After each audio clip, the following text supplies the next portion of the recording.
একদা হযরত সুলাইমান আলাইহে তার রাজকীয় সিংহাসনে উপবিষ্ট হয়ে বাতাসকে বললেন, হে বাতাস, আমাকে পৃথিবীর সবচেয়ে সুন্দর জায়গায় নিয়ে চলো।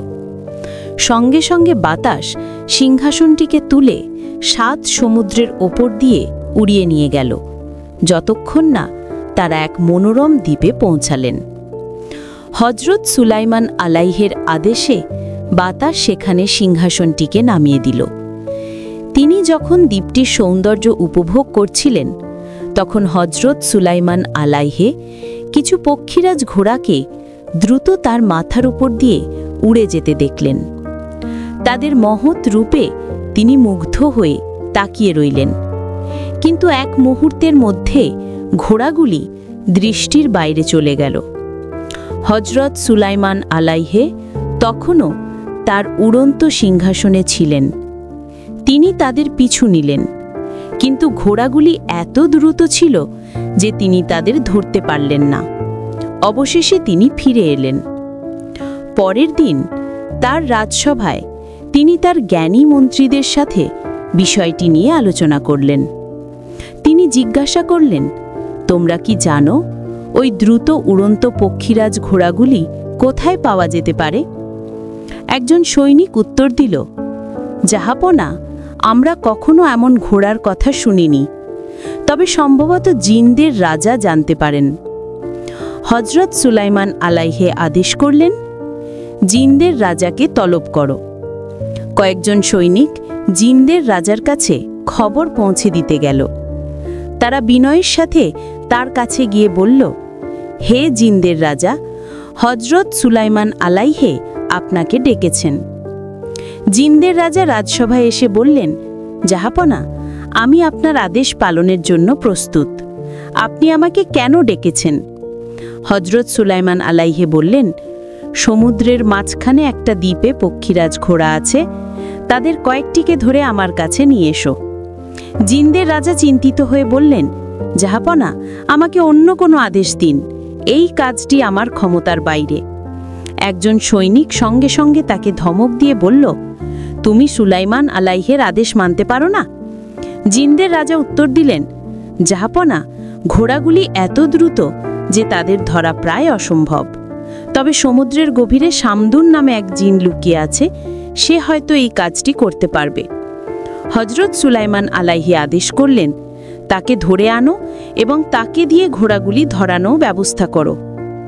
জিনদের রাজা এবং তার সঙ্গীরা সমুদ্রের তীরে গেলেন। তারা জোরে ডাকলেন, ও শামদুন, বাইরে এসো। কোনো উত্তর না পেয়ে তারা তাকে ধোঁকা দিয়ে বললেন, শামদুন, সুসংবাদ, হযরত সুলাইমান আলাইহে আর নেই, তিনি মারা গেছেন। এই কথা শুনে শামদুন আনন্দিত হয়ে সমুদ্র থেকে বেরিয়ে এলো। জিনদের রাজা বললেন, এবার আমরাই পৃথিবীর রাজা হব, চলো যাই। তারা যেতে যেতে শামদুন জিনকে বন্দি করে রাজসভায় নিয়ে এলো। হযরত সুলাইমান আলাইহিকে দেখে শামদুন জিন ভয়ে কাঁপতে লাগল। সে বলল, জাহাপনা, আমি আপনার ভয়ে সমুদ্রে লুকিয়েছিলাম। আমি একজন গুরুতর অপরাধী, দয়া করে আমাকে ক্ষমা করুন। হযরত সুলাইমান আলাইহি বললেন, যদি তুমি আমার জন্য একটি কাজ করতে পারো, তাহলে আমি তোমার অপরাধ ক্ষমা করে দেব। সমুদ্রের দ্বীপ থেকে পক্ষীরাজ ঘোড়াগুলি নিয়ে এসো। শামদুন বিস্মিত হল, কিন্তু কিছু বলল না। জিনদের দলটি সেই দ্বীপে গেল। শামদুন বলল, এই ঘোড়াগুলি ধরা প্রায় অসম্ভব, তবে আমার একটি পরিকল্পনা আছে। ঘোড়াগুলি ক্লান্ত হলে জল পান করতে আসে। আমরা জলে একটি নেশাজাতীয় দ্রব্য মিশিয়ে দেব। একবার নেশাগ্রস্ত হলে আমরা তাদের বাঁধব। সকলেই পরিকল্পনাটি পছন্দ করল। তারা জলে নেশাজাতীয় দ্রব্য মিশিয়ে লুকিয়ে রইল। কিছুক্ষণ পরে পক্ষীরাজ ঘোড়াগুলি জল পান করতে এলো। জল পান করার পরে তারা নেশাগ্রস্ত হয়ে গেল। তখন জিনরা দড়ি দিয়ে তাদের বাঁধল। তারা ঘোড়াগুলিকে হযরত সুলাইমান আলাইহির সামনে নিয়ে এলো। ঘোড়াগুলির সৌন্দর্য এতই মুগ্ধ করছিল যে হযরত সুলাইমান আলাইহে তাদের দিকে এক দৃষ্টে তাকিয়ে রইলেন। ঘোড়াগুলির দিকে তাকিয়ে থাকতে থাকতে তিনি আসরের নামাজের সময় ভুলে গেলেন। সূর্য প্রায় অস্ত যাচ্ছে। হঠাৎ নামাজের কথা মনে পড়তেই তিনি চমকে উঠলেন। তিনি অনুশোচনা করলেন এবং বললেন, হে আল্লাহ, এই সৌন্দর্যে মুগ্ধ হয়ে আমি আপনার উপাসনার কথা ভুলে গেছি। আমাকে ক্ষমা করুন, আমাকে মাফ করুন। তিনি কাঁপতে শুরু করলেন। আল্লাহ ফেরেশতা জিব্রাইল আলাইহিকে আদেশ করলেন সূর্যকে তার অস্ত যেতে দেরি করতে, গতি কমাতে। ফেরেশতা জিব্রাইল আলাইহি সূর্যকে বললেন, হযরত সুলাইমান আলাইহি তার নামাজ শেষ না করা পর্যন্ত অস্ত যেও না। সেদিন সূর্য দেরিতে অস্ত গেল, তার ডুবে যাওয়া বিলম্বিত হল। তিনি তার আসরের নামাজ শেষ করলেন। এরপরে ঘোড়াগুলির ওপর ক্রুদ্ধ হয়ে তিনি আদেশ করলেন, ওই ঘোড়াগুলিকে আমার সামনে নিয়ে এসো। ঘোড়াগুলিকে আনা হলে তিনি তাদের ডানা কেটে দিলেন। তখন গায়েবী থেকে একটি কণ্ঠস্বর এলো, হে সুলাইমান, তুমি প্রমাণ করেছো যে পৃথিবীর সবকিছুই তুচ্ছ আর আল্লাহর ভালোবাসা তোমার কাছেই সর্বোচ্চ। বাবেলের বিচার। একদা হযরত সুলাইমান আলাইহি তার উড়ন্ত সিংহাসনে একা ভ্রমণ করছিলেন। পথে তিনি দেখলেন এক জিন ভীত এবং চিন্তিত চেহারায় তার কাছে আসছে। তিনি জিজ্ঞাসা করলেন, ব্যাপার কি? তুমি এত ভয় পাচ্ছ কেন? জিন উত্তর দিল, হে আল্লাহর নবী, বাবেলের কাছে একদল জিন মানুষের উপর অত্যাচার করছে। তারা আমাদের ওপরও জুলুম করছে। শুধু তাই নয়, তারা জাদুবিদ্যা ব্যবহার করে মানুষের মধ্যে বিশৃঙ্খলা সৃষ্টি করছে। ফলশ্রুতিতে মানুষ তাদের বিশ্বাস হারাচ্ছে এবং সঠিক পথ থেকে বিচ্যুত হচ্ছে। জাহাপনা, দয়া করে বিচার করুন। এই কথা শুনে হযরত সুলাইমান আলাইহি আর দেরি না করে তার উড়ন্ত সিংহাসনে বাবেলের উদ্দেশ্যে রওনা হলেন। তিনি মুহূর্তের মধ্যে জিনদের ঘাঁটিতে পৌঁছে গেলেন। তিনি বললেন, ওহে উদ্ধত জিন সম্প্রদায়, আল্লাহকে ভয় করো এবং তার পথে ফিরে এসো। জিনরা জানত না আল্লাহ তাকে কতটা শক্তি দিয়েছেন। তাই তাদের নেতা বলল, আমরা কাউকে ভয় করি না, কারোর পরোয়াও করি না। কিছু জিন তার উড়ন্ত সিংহাসন ঘিরে উঠে অহংকারের সাথে চিৎকার করে উঠল, তুমি কে? আমরা কাউকে মানি না। ক্ষমতা থাকলে আমাদের পরাজিত ও বন্দী করো। এই কথা শুনে হযরত সুলাইমান আলাইহি তার অলৌকিক ক্ষমতা প্রকাশ করলেন। তিনি তাদের দিকে তাকাতেই একটি প্রবল ঝড় শুরু হলো।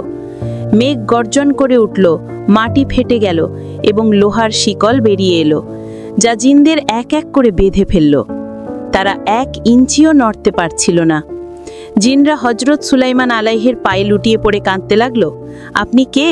দয়া করে আমাদের ক্ষমা করুন, আমরা ভুল করেছি। তিনি বললেন, আমি দাউদের পুত্র আল্লাহর নবী সুলাইমান আলাইহি। আল্লাহ আমাকে এই পৃথিবীর শাসক বানিয়েছেন। সাবধান, এই পৃথিবীতে বিশৃঙ্খলা সৃষ্টি করো না, অন্যথায় তোমরা আল্লাহর শাস্তিতে ধ্বংস হয়ে যাবে। এরপর জিনরা এক আল্লাহর উপর বিশ্বাস আনলো এবং সুলাইমান আলাইহিকে নবী হিসেবে মেনে নিল। তারা শপথ করল যে পৃথিবীতে যতদিন তারা জীবিত থাকবে ততদিন তারা আর কখনো বিশৃঙ্খলা সৃষ্টি করবে না বা মানুষের উপর অত্যাচার করবে না।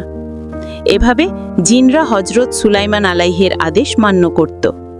ভাগ্যের বা তাকদীরের প্রতি চ্যালেঞ্জ। মানুষ ছাড়াও জিনরাও তার রাজসভায় উপস্থিত থাকত। একদিন হযরত সুলাইমান আলাইহি মানুষ এবং জিনদের সাথে ভাগ্য বা তাকদীর নিয়ে আলোচনা করছিলেন। এক শক্তিশালী জিন বলল, জাহাপনা, ভাগ্য যদি প্রতিকূল হয় তাহলে আমরা তা পরিবর্তন করতে পারি। আমাদের সেই ক্ষমতা আছে। হযরত সুলাইমান আলাইহি বললেন, ভাগ্য আল্লাহর নির্ধারিত একটি বিষয়। জিন ঘোষণা করল, আমি এটি পরিবর্তন করব, আমাকে কয়েক বছরের সময় দিন। হযরত সুলাইমান আলাইহি তাকে সময় দিলেন। জিন ভাবতে লাগলো সে কিভাবে ভাগ্য পরিবর্তন করবে। একদিন সে এক ধনী ব্যক্তির প্রাসাদে কয়েকটি মেয়েকে খেলতে দেখল। সে অদৃশ্য হয়ে একটি ছোট মেয়েকে তুলে নিল এবং একটি গভীর জঙ্গলের একটি বাড়িতে রাখল। মেয়েটি অজ্ঞান ছিল। জিন তাকে খাবার এনে দিল। যখন সে জ্ঞান ফিরে পেল, মেয়েটি কাঁদতে শুরু করল। জিনটি একজন দরবেশের রূপ ধরে এসে বলল, চিন্তা করো না, কিছুদিনের মধ্যেই সব ঠিক হয়ে যাবে। মেয়েটি সেখানেই থাকল। বছর কেটে গেল এবং সে যুবতীতে পরিণত হলো। একদিন সে জিনকে জিজ্ঞাসা করল, আপনি কি আমার জন্য কিছু প্রয়োজনীয় জিনিস আনতে পারেন? জিন উত্তর দিল, অবশ্যই, তুমি বাড়িতে থাকো, আমি এক্ষুনি ফিরছি। সে যাওয়ার সময় অদৃশ্য হয়ে গেল। মেয়েটি বুঝতে পারল এ নিশ্চয়ই মানুষ নয়, এ একটা জিন। সে ভয়ে জঙ্গলের দিকে তাকালো। এক রাতে প্রবল বৃষ্টিসহ ঝড় শুরু হলো। মেয়েটি আতঙ্কিত হয়ে গেল। হঠাৎ বাড়ির বাইরে দুজন বলল, আমরা পথিক, দয়া করে আমাদের আশ্রয় দিন, আমরা কাল সকালে চলে যাব। মেয়েটি জিজ্ঞাসা করল, এই গভীর জঙ্গলে আপনারা কারা? তারা বলল, আমরা বিপদে পড়েছি, আমরা কাল সকালে চলে যাব। মেয়েটি তাদের আশ্রয় দিল। তাদের মধ্যে একজন ছিল দরিদ্র আর অন্যজন ধনী।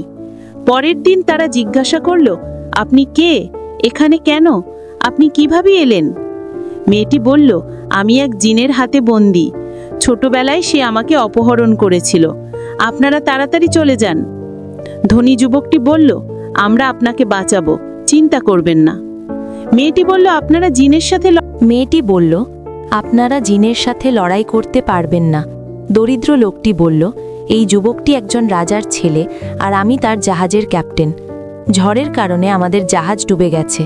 যুবকটি জিজ্ঞাসা করল, আপনি কেন মনে করেন যে জিন আপনাকে বন্দী করেছে? মেয়েটি উত্তর দিল, সত্যি বলতে আমি জানি না। জিন ফিরে এলে আপনাদের ক্ষতি করবে, তাড়াতাড়ি লুকিয়ে পড়ুন। সে তাদের লুকিয়ে রাখল।